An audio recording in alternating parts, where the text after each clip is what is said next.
May gagawin tayong electric fan na dowel. Ito ay stand fan. Ang problema niya ay mahirap siyang tumakbo o umikot. Ayan. Number 1 yan. Number 2. Ayan.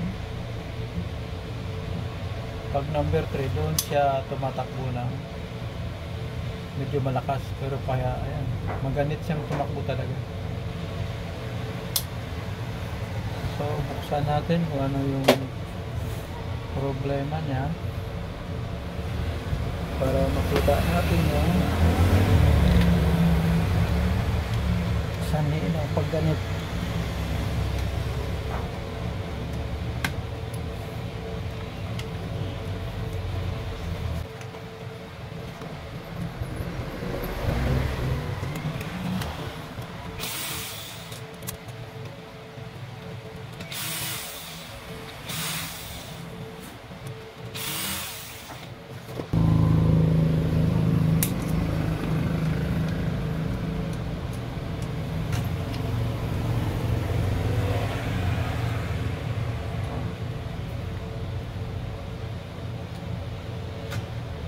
So natuyuan talaga siya ng langis.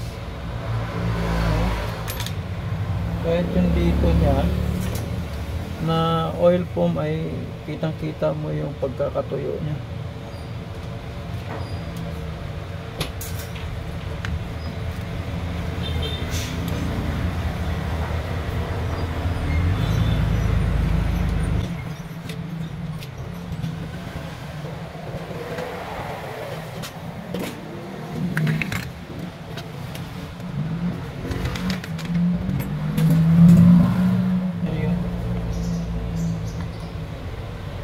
Kung mapapansin nyo, wala pa namang gas-gas yung yung kanyang shafting.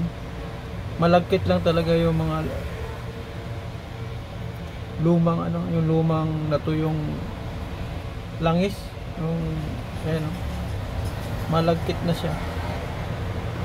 So kaya siguro siya ay hindi siya ikot ng maayos.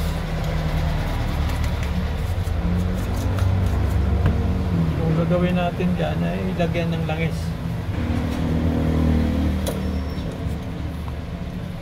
Maglalagay lang tayo ng sahod. Basahin natin maigi itong oil foam para may stock siya ng maka-stock siya ng langis.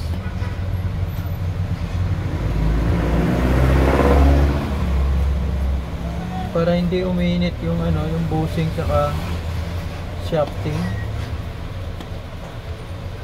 pag maraming langis.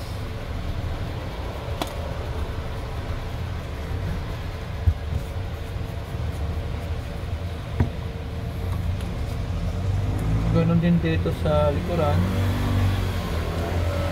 Pupunuin natin ng langis.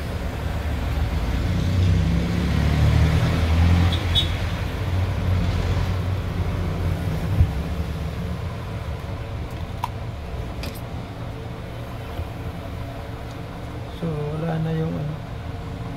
na yung lagkit na nasasalat natin.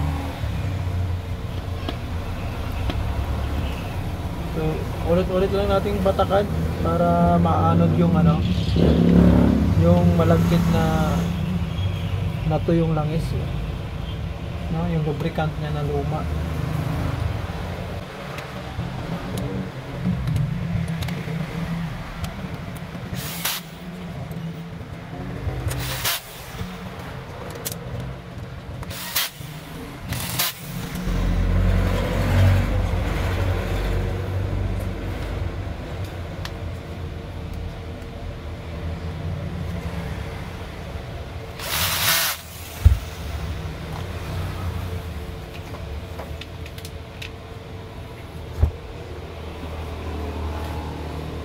I-test natin sa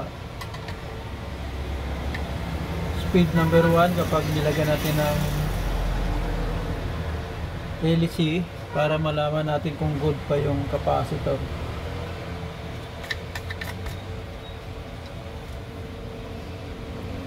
kahit hindi mo natanggalin yung capacitor.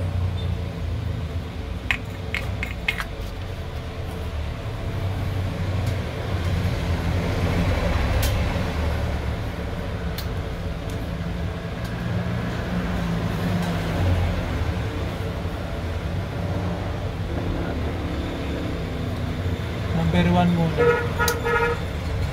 Oh. So malakas pa mag-start.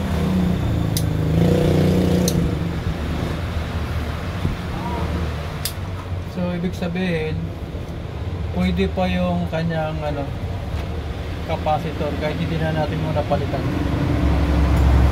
So yun po yung problem niya kapag mabagal siyang start o maganit siyang umikot. Minsan po ay ganun lang, langis lang po talaga minsan ang problema. Kung hindi makuha sa langis at napansin niyo po na may tama yung yung shafting, so kailangan niyo magpalit ng shafting at saka bushing partner na po para hindi ho masayang yung pagpalit ng bushing. Okay po, sana po ay nakatulong. Kailangan natin maglagay ng langis sa ating mga electric fan para tumagal po. Okay, thanks for watching guys, and don't forget to subscribe.